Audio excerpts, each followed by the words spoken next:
Hi, everybody. My name is Stevie. I'm a grateful believer, a recovered alcoholic, and a member of the Golden Text Group in Hollywood, Florida. Good evening, everybody. When the man with the money meets the man with experience, the man with the experience walks away with the money, and the man with the money walks away with an experience. That's it. That's the quote from last week. And last week we mentioned step 7, but this week we're going to dive into step 7. When ready, first of all, I just want to say something. I'm nervous, okay?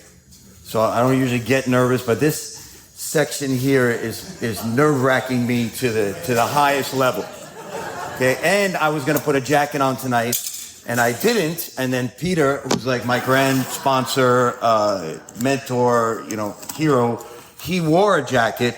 And so I'm like really off. Then Dion, who's my grand sponsor, and then Pat Rogan, and then Dan, the whole thing is very upsetting. I just want to share. Okay. So I just need the Lord to take over right now.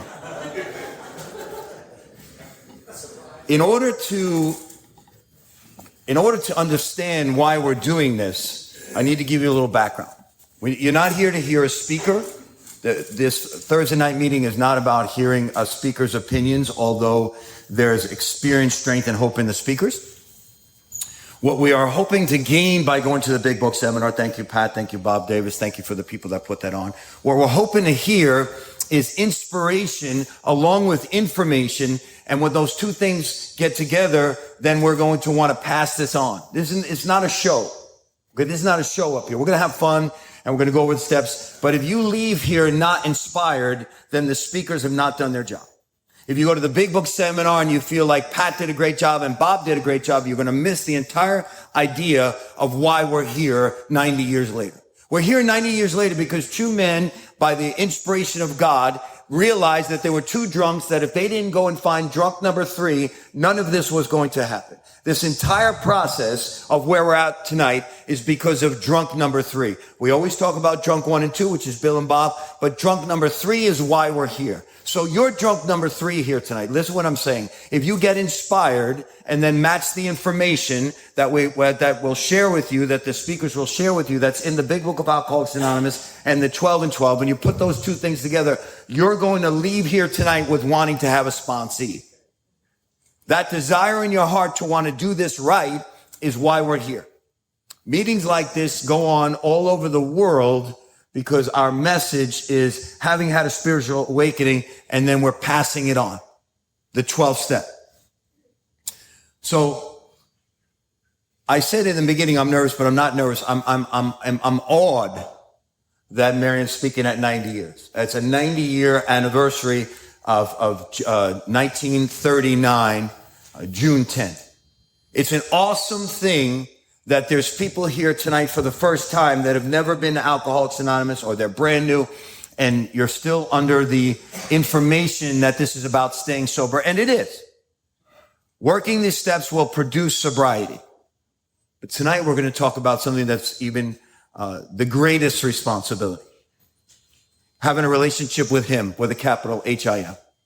If we get to step 7 and we don't have a relationship with Him, then there's really nothing for us to turn over. Let me just read you the step.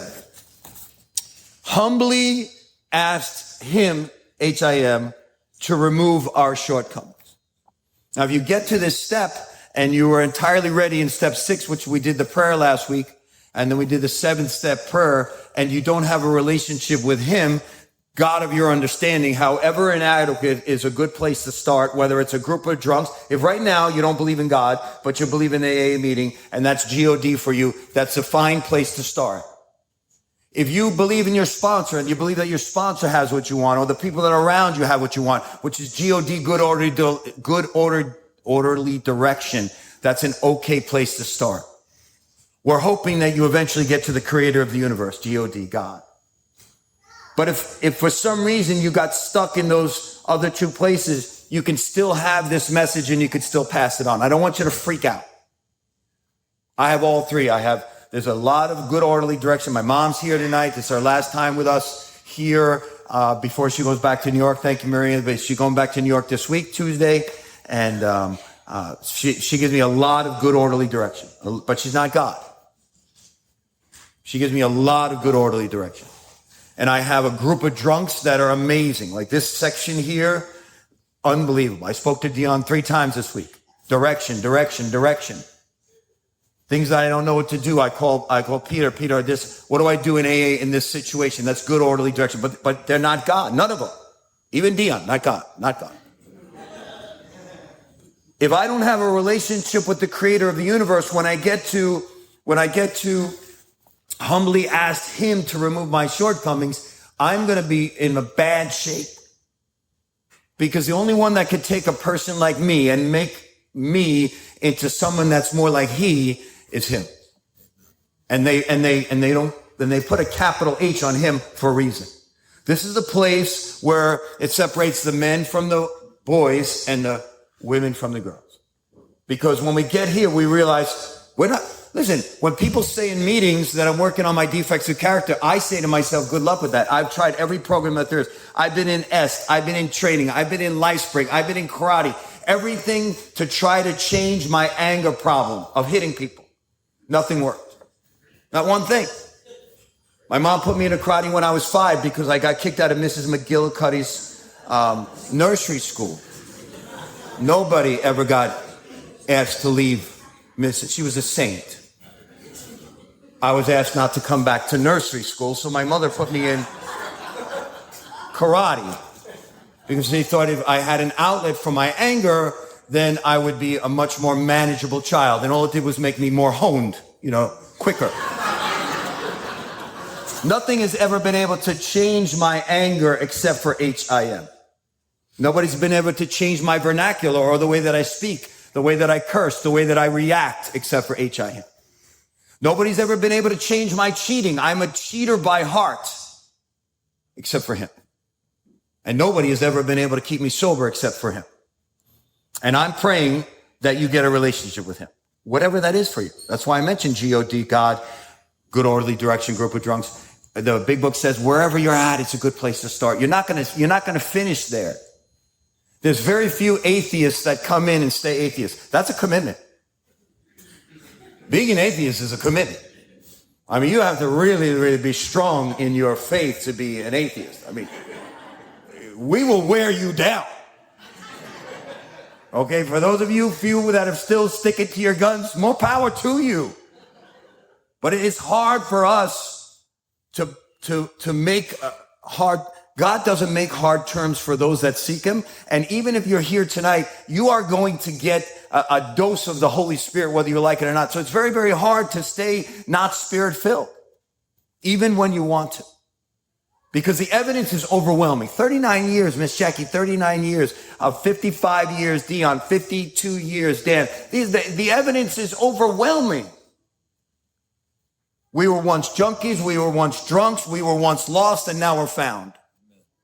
And you would have to I would have to close one eye, you would have to close both eyes to not see the truth in this. So when ready, we say something like this: my creator, the creator, my creator, I am now willing that you should have all of me. Listen, anything less than full, turning it over in this step will produce less results than you want. How free do you want to be? I continue to fall, and I continue to hit my face on the ground, and I continue to chip my teeth, and I continue to get up, and the only sin would be not to get back up. Yesterday was not a great day. Today was better. Why was yesterday not a great day? Because I had more of me and less of God yesterday. And if you followed me around, you wouldn't have known. I didn't show angst. I didn't show anxiety. I ran a Bible study last night. Everything on the outside seemed fine, and on the inside, there was more of me on my mind than God. And when that happens, don't give me that eye, Maria. When that happens, there's an easing of God away or edging God out, ego. And I don't even know it until the end of the day. In the end of the day, there'll be a choice: spend a lot of time with God or spend time with my phone. And when I choose phone, that means I don't want to spend time with God, because the phone is easy. Scrolling is easy. Looking at information is easy. News is easy. That's easy. But developing a relationship with him, HIM, that takes effort. And last night I wanted to scroll. I wanted more of me and less of he. And because of that, there was some angst and some not great sleeping, and then could have done better. And so that's a shortcoming. That's a shortcoming, and I'm humble enough to know, hey, Deborah, you made it. That's awesome. That's a shortcoming, and I'm not humble in the nature of myself, but I'm humble in the nature that I'm not God. You know, the word humility is often misused, and I'm not going to make a joke here because it's easy to make a joke with the word humility. You know, if you think you have it, you don't have it, all that kind of stuff. But this is really, really important. You know, to walk softly and carry a big book. I think I learned that from Peter. You know, how are you showing? Listen, if people follow you around all day and they cannot tell that you're a God person, you have a long way to go. You should not have to have an AA bumper sticker and an AA shirt and a giant cross or a giant Star of David for someone to know something's different. They should just be they should know. Always be telling people about God, and if necessary, use words. Think about what I just said. To be a walking big book, and if necessary, use words. And if someone cannot tell that you're a walking big book, or for myself, a walking big book and the Bible, then that means I'm spending too much time on me and not enough time on God. And so I get to the step, and it says, so this step so specifically concerns itself with humility. But what is humility? What is humility? Less of you. Not thinking you're a piece of garbage, but knowing your right place in the universe. Just another bozo on the bus. Just another member of Alcoholics Anonymous. There's no big shots in here. One shot, we're all shot. There's no hierarchy. The greatest person in this room today is a member. Because we're all following God. The one that created this book, the one that created the original, 90 years ago, the original Alcoholics Anonymous. That's who we're following. And if you get full of yourself, well, we don't always see people drink, but we definitely see people stink. You will know the difference between a humble person or a person that's full of themselves. I'm just going to mention you once, Dan. Don't get nervous. Don't get upset. And then I won't mention them again for the rest of the meeting. You can be with that guy in an entire meeting or maybe an entire day and not know that he has 52 years. Never mentions it. I didn't know. Sherry had him as a sponsor. She says, my sponsors have 52 years. I said, I thought your sponsor was that guy. She said, that's the guy. I mean, if I had 52 years, I'd be walking around with a banner. Like when I sat down, there'd be a banner pointing at me saying, I have 52 years with lights. That's why I'm not there. I got a long way to go. I'm just where I need to be at 23 years. And I'm very, very grateful to have the time that I have. Peter and I were in a recovery house around the same time in the same place in Minnesota. It's the craziest thing. 2 Italians from Brooklyn, Long Island, in the middle of the sticks, in the middle of Minnesota that no one's ever heard of. The town, nobody's ever heard. To this day, we're not even sure if the town exists. And we were both there in the middle of Minnesota in this place called Hastings, Minnesota. In a place called Cochrane House. But Peter stayed sober. He chopped wood and carried water, and I got drunk.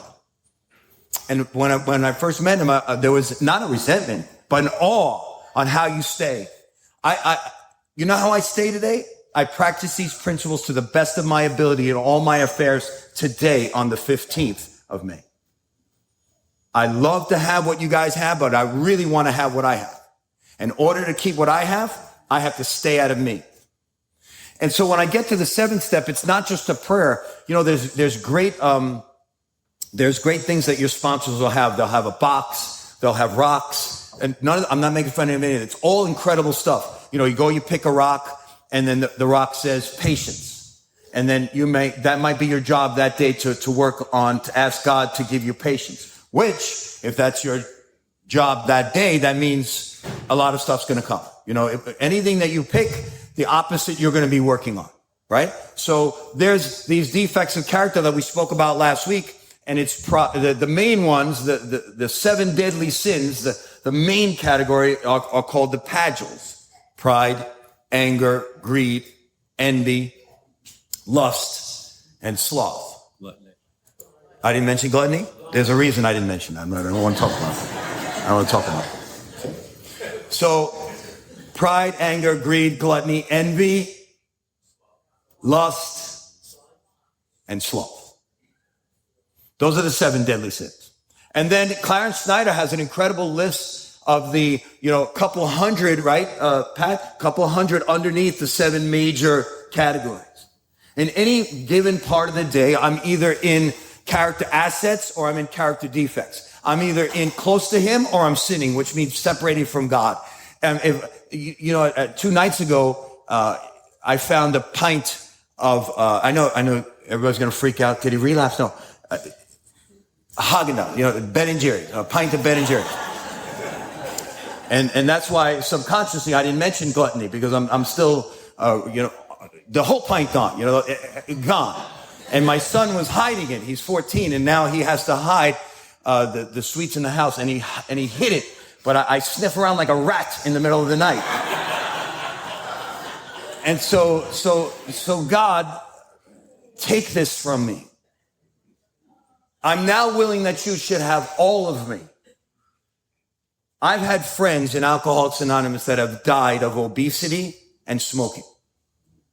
My dear friend Dale died with 14 years. My dear friend Danny, beautiful man, died with 14 years.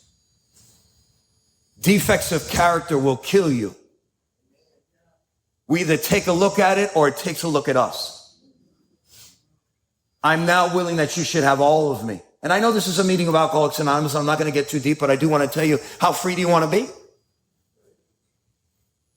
I want to be as free as possible. When the Lord calls me home, whatever day that is, I don't want to sneak into heaven. I don't want to go in the back door. I don't want to show up and then the Lord's like, I didn't even know you were here. Well, how'd you get here?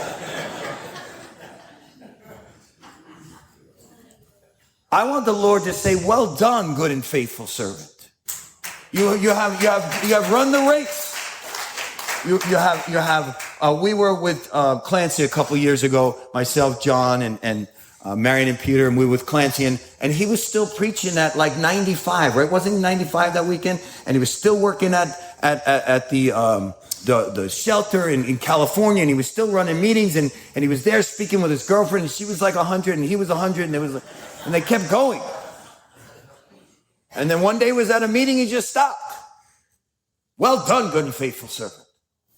You've run the race, you've finished the race well.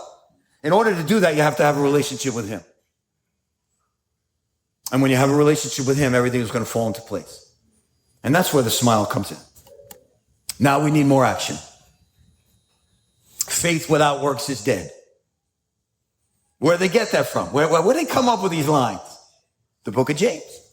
That's in the Bible. Don't freak out. It says, rarely have we seen a person fail who has thoroughly followed our path. And we hear about that in the big book of Alcoholics Anonymous, and they say that and how it works in the beginning of the meeting. Rarely have we seen a person fail who has thoroughly followed our path, and then we don't want to know what the path is.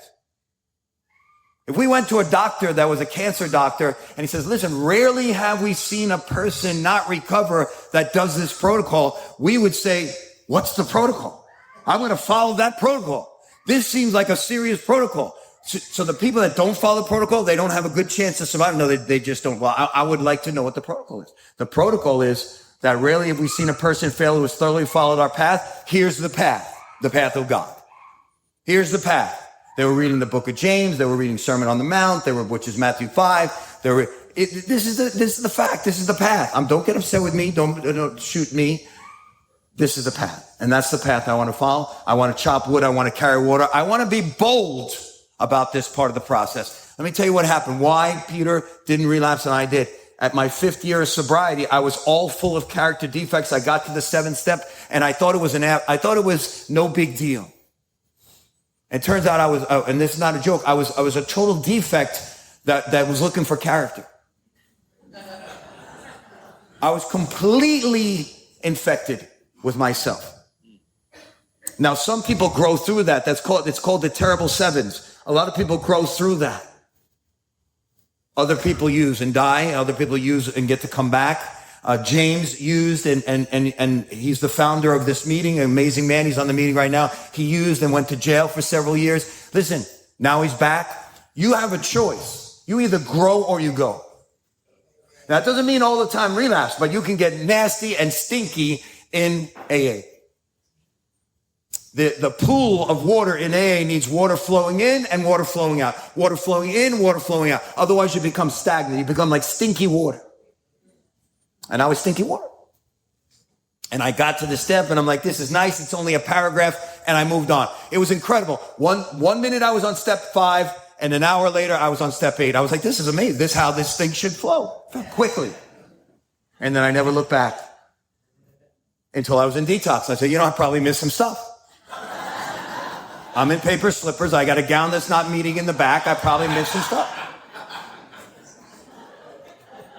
The texts have to take you for a walk. It's all the stuff you don't think you're going to get there again. But when you're there, you're like, oh, you know what? I'm going to spend some time maybe going back over the steps.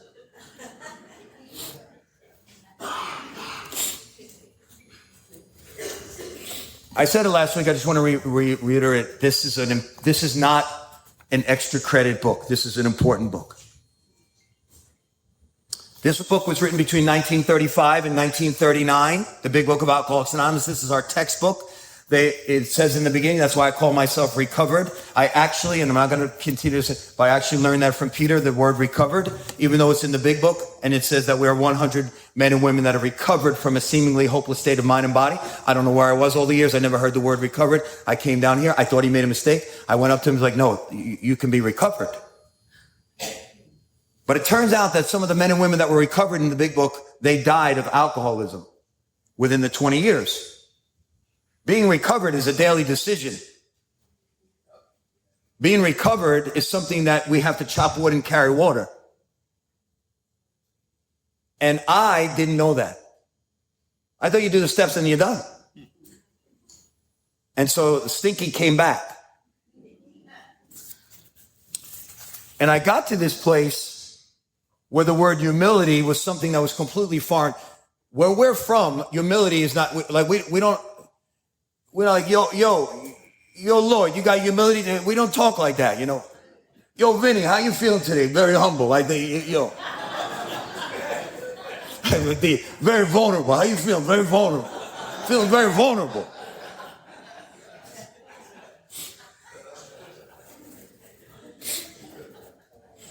Humility is misunderstood.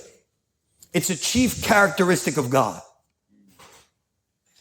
It doesn't matter who you consider Jesus is. This is not a religious thing. This is not me getting in your face. But whether you understand that Jesus was something or another, everybody that knew Jesus, and there's books that wrote about him that are not in the Bible, that are written by historians. Every person wrote the fact that he was humble, that he washed other people's feet, that he washed other men's stinky feet. And I want to be that type of man. I want to be a man that's able to get on my knees and to be able to do the things you do, Jan, do the things you do, Sheldon, do the things you do, Michael, do the things you do to hold this meeting open, David. I want to be the guy that when you come in hurting, that I can get down on one knee and say, let me take your feet, let me wash your feet. That's not in my nature.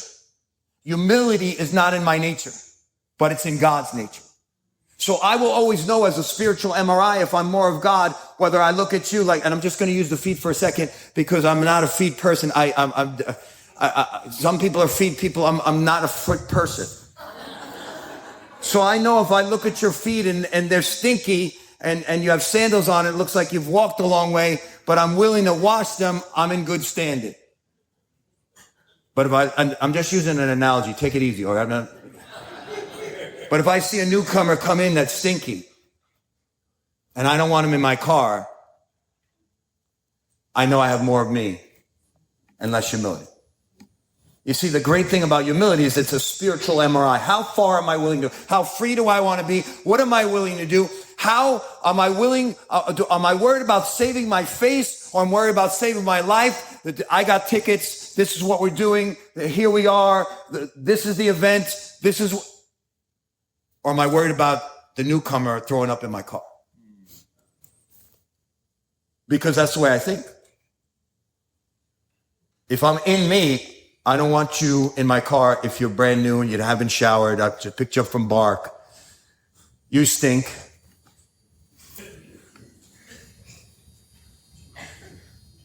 But if none of that comes into my mind, I'm with God. Submit myself to God. And at that moment, I can get down on my feet and wash. Down on my knees and wash feet. You see?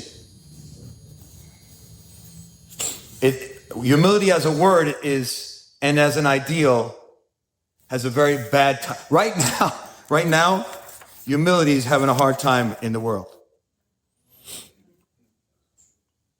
The new pope I think we have a shot. Not sure if that is a good thing.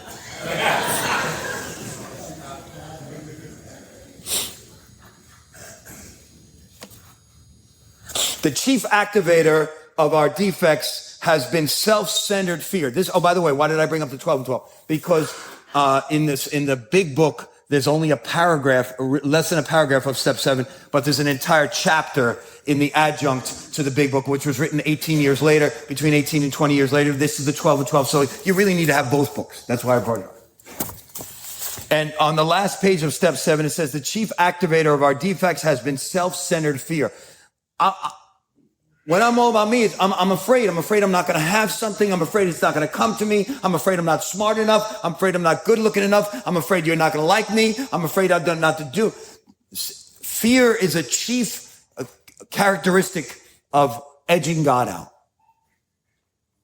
The chief activator of our defects has been self-centered fear, primarily fear that we would lose something we already possessed or would fail to get something we are demanding. Living upon a basis of unsatisfied demands, we are in a state of continual disturbance and frustration. The 7th step is where we make the change in our attitude, which permits us, with humility as our guide, to move out from ourselves towards others and towards God. The 7th step is a lifelong process. 6 and 7 will be a lifelong process.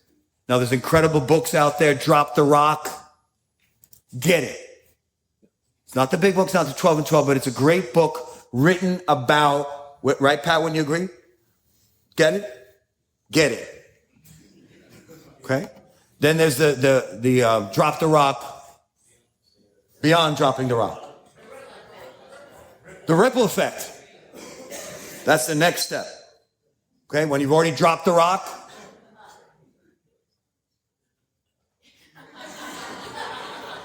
Okay. And of course, the Bible. You don't have to be a believer to see where these things are coming from. In the book of James, it says, when we were children, we acted like children, but when we became adults, we put away our childish things. I was a child my entire life. I'm a child. I'm a man. I'm a child in a man's body. I want what I want when I want it. If I don't get it, I'm unreasonable. I'm miserable. I want to make misery on you. My mom saw last week I came home. I was hangry. I don't know if you've ever been hangry. Hangry is when you're angry and you're hungry. The two things are together, and it doesn't make any sense until you get a bite, and then you realize, wow, I was a jerk like a couple seconds ago. And I was hangry, and then I realized, listen, our defects can come back at any time. You know what they say in treatment? Hungry, angry, lonely, tired, and we think it's a treatment thing. That's a real life thing. When you're hungry, when you're angry, when you're lonely, and you're tired, you could do things that you wouldn't normally do. So it's really important not to get to those places. I think it might have been even after the meeting. Was it after this meeting last week, Mom, that I was hangry? I don't know, but I came home from a meeting where I was like spiritually on high, and then I vomited all over my wife. Not physically, Maria, But I said, the food's not ready, like something crazy. I was like crazy. And then I took a bite, and then I realized I was a mental case, and I chased outside, and I said, please forgive me. Which is step 10, which I'm amazing at. Okay, I say this quite often when Peter's in the room. Peter's okay with step 10, but because he doesn't have to use it that much. I'm like the best. I'm like step 10 professional, all day long, every day, continue to take personal inventory. Went wrong, probably made it. I'm the best at that. I'm hoping to get better at not being so good at step 10. It hasn't happened yet. As soon as we get to this place in our steps, we're going to naturally... Oh, let me backtrack just for a second. I do want to say something. I don't see this exactly the same way that Pat Rogan does. Step 3. It doesn't matter. We get to the same place as long as we work these steps. Okay? We don't have to agree on every single word on how to get there. Right? Pat, I was at a retreat. He was leading it. It was unbelievable. My mind was opened. I learned so much from him on a daily basis, especially at this retreat. And then he said something that step 3 wasn't a spiritual awakening for him. He wasn't there yet. And I came up to him and I told him that step 3 was a spiritual awakening for me. I literally turned my will and my life over to the care of God, and everything changed. That doesn't need to be your experience. It wasn't his exact experience. It was my exact experience. We don't have to have the exact experiences, but as long as we work the steps to the best of our ability with a sponsor and a mentor with these people, then we'll get to the same place. Can I get an amen? Amen. So I was with a guru last weekend at a conference, and he said the only thing and I think you were along the same lines with this also. I don't want to misquote you, but he said the only thing step 3 is you make a decision, and then that decision is now you're in step 4. And I'm not disagreeing with anybody.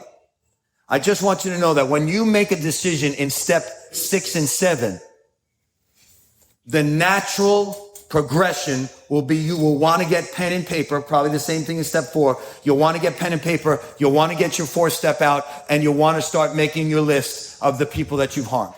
It's going to be natural. You're going to want to go back immediately, sometimes too fast. That's why you need a sponsor. You're going to want to start making your list. So the next step we're going to get into tonight, which is step 8, is having...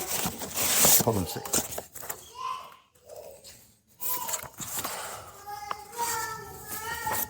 Made a list of all persons we had harmed and became willing to make amends to them all. How will you know you've worked a thorough 6 and 7? You will absolutely can't wait to get into step 8. Even though you know step 9 is going to be hard. But you're in it. You are in it now. You're so in it. You've done a 3 on your knees. You've written the 4th. You've gotten you got an appointment with your sponsor. You've confessed all your stuff. Your sponsor's the right sponsor. It gave you feedback in step 5. You realize you're selfish and you're all these different things because of your last column, and you realize that a lot of the stuff you were resentful at, you caused. You're now you're having a spiritual awakening, even though you haven't finished the steps. You're amazed before you're halfway through. You didn't even get to the 9th step. Everything, you're in it, and all of a sudden a pen will appear. And you're like, where did this come from? And then your sponsor's going to say, get your 4-step, which was hard for me since I burned mine, so I don't recommend you burning your 4-step. But I didn't know. So I went back over my list, and of course my parents were number 1. And I had a bunch of people that I harmed. And a lot of the people that I thought harmed me, including the boy that shot me, it turns out I actually harmed him by resenting him for 20 plus years when it wasn't his fault. He's on my amends list, and hopefully I'm going to get to see him this summer and inadvertently or directly make amends. But when I say, don't think I'm like fluffing the step, but I need to get him first, and I have to make an appointment and do all that. But the first part of it is I need to write these people's names down. I need to become willing to make amends to them all. How do I become willing if I'm not willing? Prayer. But first, we're not in the 9th step. We're in the 8th step. Made a list of all persons we had harmed, which is going back to our 4th step. This is the list. It's not going to be hard because you've done the work already. and became willing to make amends to them all. Now, there's much more elaborate, intelligent people that talk about 3 different lists. There's the list that you're willing, the list that you're not willing, the list you're never going to do. I didn't have that. I had a sponsor that was like, you just make a list and you need to be willing now. Unless you want to be drunk or rolled up in a carpet again. And so I needed to make the list.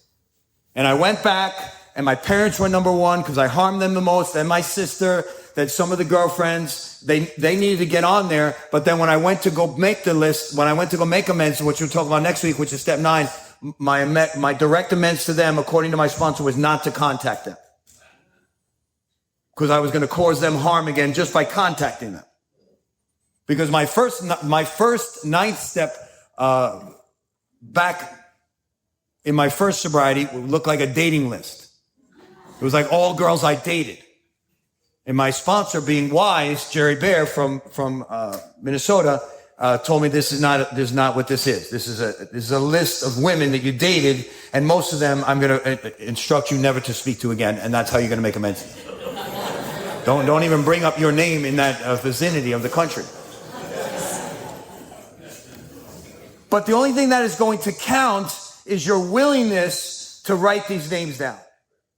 You're not even thinking about the 9th step yet. You're not even worried about the 9th step. You're not even picturing how hard these things are going to be because you're so in this, you have a pen in hand and you start writing down the names from the 4th step. And incredible, listen, God meets you where you're at.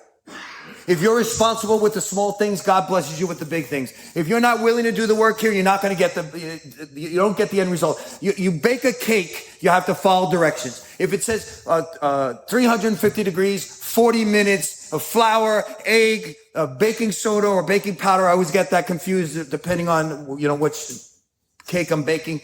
And,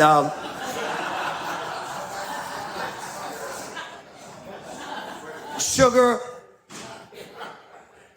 that's the formula. If you bake it like that, you get a nice cake. If you're in a rush and you put it up to 500, you get a tortilla. That's it. Here's the recipe. It's got to be followed exact. If you follow it exact, not perfect, but exact on the recipe, you're going to get what Harvey has. You're going to get what Dion has. You're going to get what these guys got. You're going to get what Lloyd has. It works 100% of the time. For 100% of the people. Rarely have we seen a person fail who has thoroughly followed our path. But if you don't know the path, you don't know what to follow. And if you don't have a sponsor, you won't know where to go. And tonight you can leave here with a sponsor. There was the greatest people in AA. And I don't mean on a pedestal. I'm talking about people that have walked this walk for decades that raise their hand, or not even decades, 5, 6, 7 years that are amazing that raise their hand. You could leave here tonight with a mentor, a sponsor, and will change the course of your recovery. Trying to do this alone is fool's work. As I said last week, if you're your own sponsor, you have a terrible sponsor. The Bible says in the book of Proverbs, then you are a fool and you shouldn't follow your own direction. God bless you guys. I'll see you next week.